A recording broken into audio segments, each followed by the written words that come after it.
Thank you, Mr. Chairman. Mr. Schulman, when you learned that conservative groups were being targeted by the IRS for discriminatory treatment, what did you do? When I learned of the existence of a BOLO list, in that same conversation or right around that time, I also learned a couple things. One, that it was being stopped. So that. All right, and who told you it was being stopped? That's Steve Miller, my deputy. All right, and did you investigate further?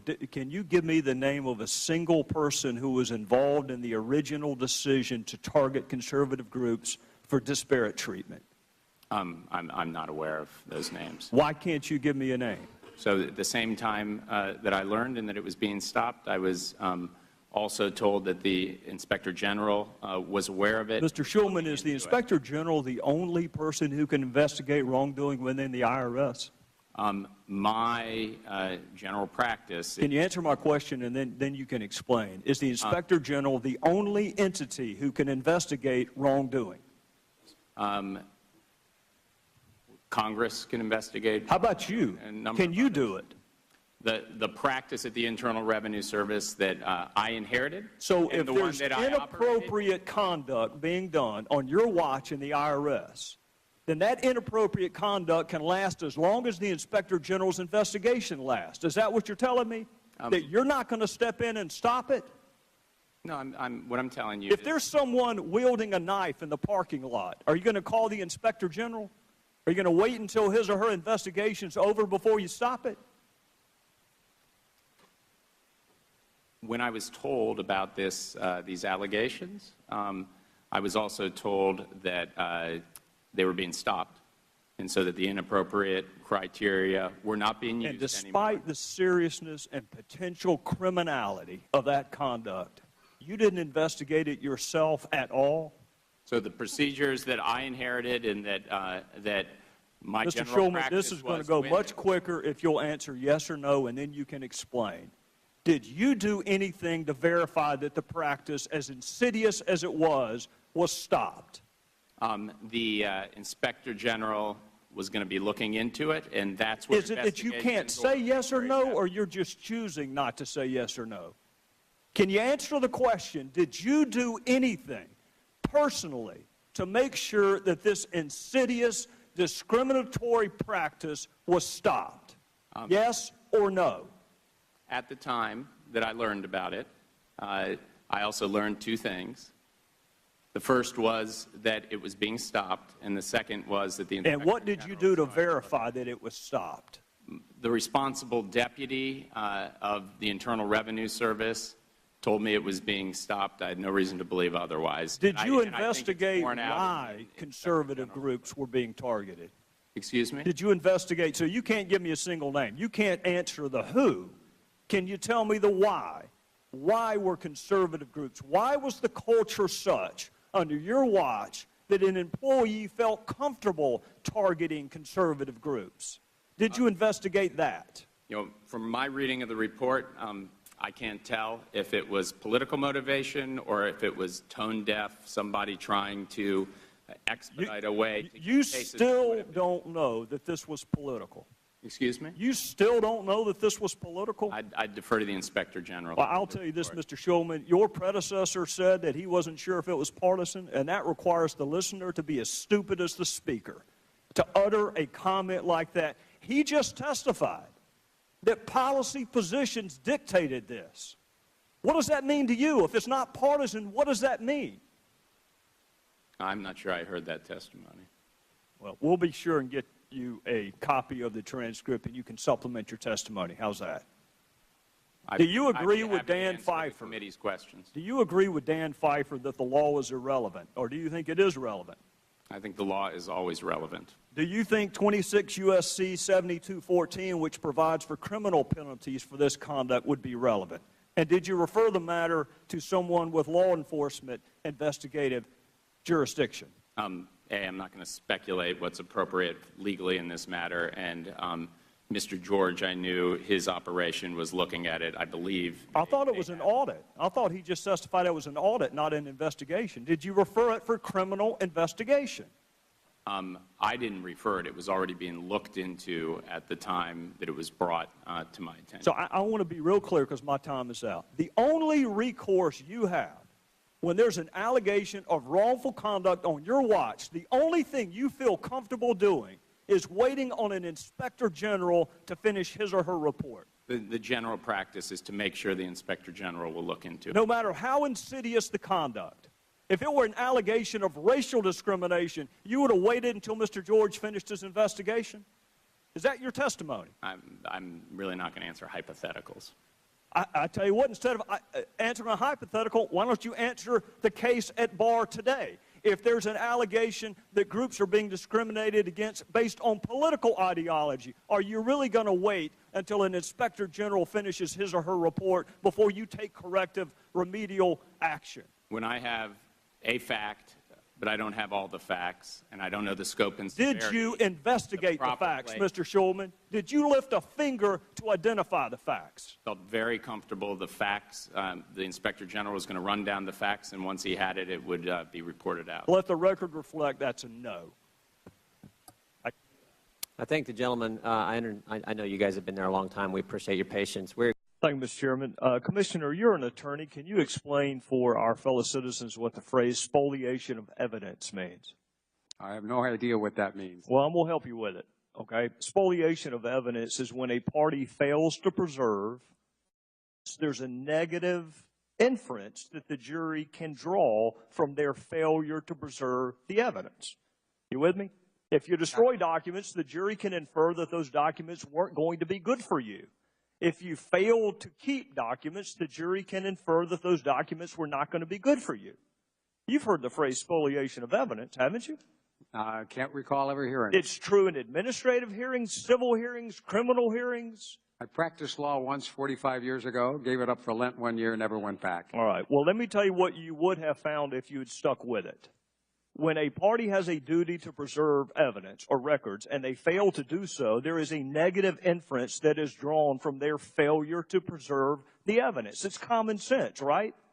If you destroyed something, the jury has a right to infer that whatever you destroyed would not have been good for you, or else every litigant would destroy whatever evidence was detrimental to them. Agreed?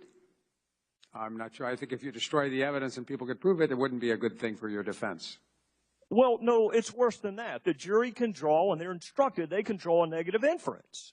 All right. And that's true if a taxpayer is being sued by the IRS administratively, civilly, or prosecuted criminally, and they fail to keep documents, the jury can draw a negative inference from the fact that they didn't keep receipts or emails or documents. So if it's true and applies to a taxpayer, it ought to apply to the IRS as well. Agreed? Is this a trial? Is this a jury? Is that what you're... I said administrative, civil, or criminal. If you want to go down that road, I'm happy to go down it with you, Commissioner. In fact, I'm glad you mentioned it.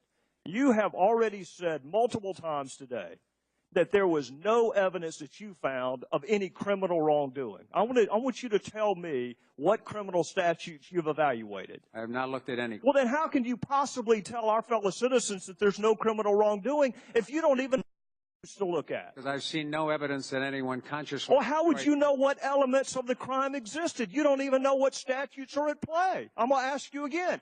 What statutes have you evaluated?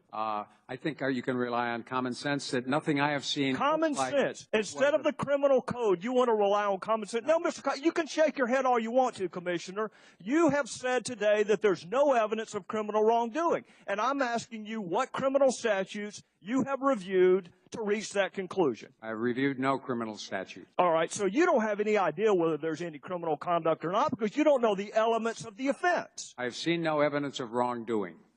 Oh, well, that's very different than no evidence of criminal misconduct, Commissioner. Well, it seems to me if you haven't done wrongdoing, it'd be pretty hard to argue that you've had some criminal violation if you did. Well, what did Lois Lerner mean when she said perhaps the FEC will save the day? I have no idea what did she say? What did she mean when she said we need a project, but we need to be careful that it doesn't appear to be per se political? You don't think that's a potential violation of 18242? I have no idea if it... Because you haven't looked at 18242, and you don't have any idea, Commissioner, you don't have any idea whether there's any criminal wrongdoing or not. With regard to the production of the evidence, the production of Lois Lerner emails, I have seen no evidence of wrongdoing. What else went on? Well, if there were, that would be a separate criminal offense. What else went on with Lois Lerner, I said in the past. So what you're saying is you don't have any idea whether she engaged in criminal wrongdoing. You're just saying that you did not engage in any with respect to the email. I haven't seen any wrongdoing with regard to the production of Lois Lerner emails. But you are not saying there was no criminal wrongdoing with respect to the targeting of conservative groups. I want to be very clear. You're not saying that. I've made no judgments. So you disagree with the president when he says there's not a smidgen of corruption. There are people who have been making judgments both sides about whether there are... You know what? I'm not one of those. I'm just simply saying we will never know because you didn't keep the evidence. The evidence was spoliated.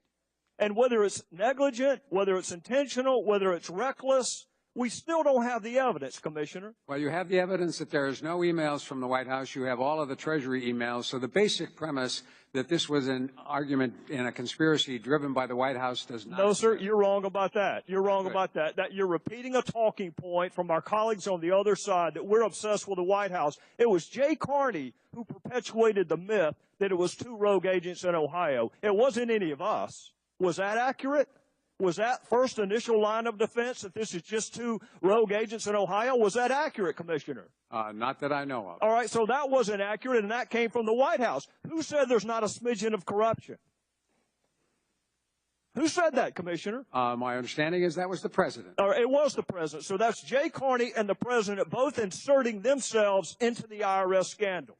And you want to blame us for bringing the White House into it? I haven't blamed you at all. You just did, Commissioner. You just did. Well, it's a good argument. All I said was the White House has revealed there were no Lois Lerner emails. Treasury has given you all of their emails. So to the extent that the argument was that Lois Lerner was conspiring and emailing back and forth, thus far I haven't seen any. But you can be engaged in a conspiracy that doesn't include the White House. Gentlemen. Good. I think time's up. Right. Thank you, sir. Well, I was wanting to let him go, but the guy beside me kept grabbing me.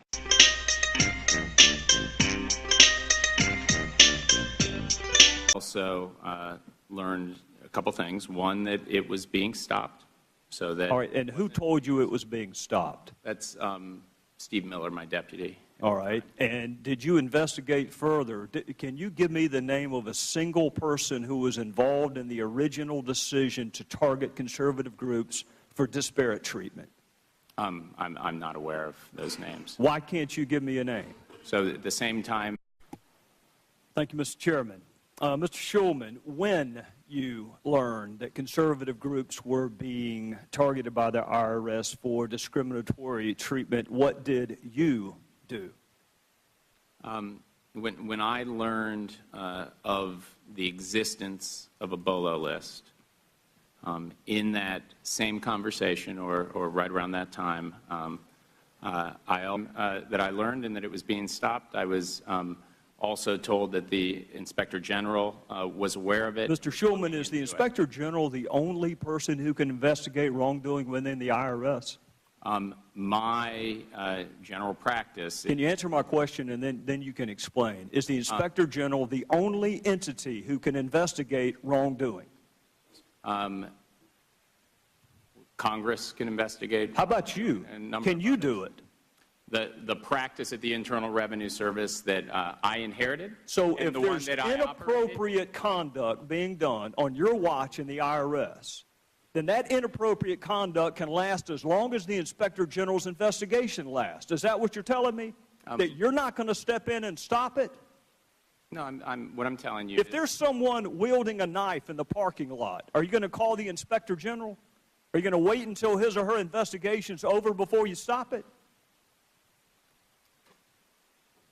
When I was told about these allegations, I was also told that they were being stopped, and so that the inappropriate criteria were not being used anymore. And despite the seriousness and potential criminality of that conduct, you didn't investigate.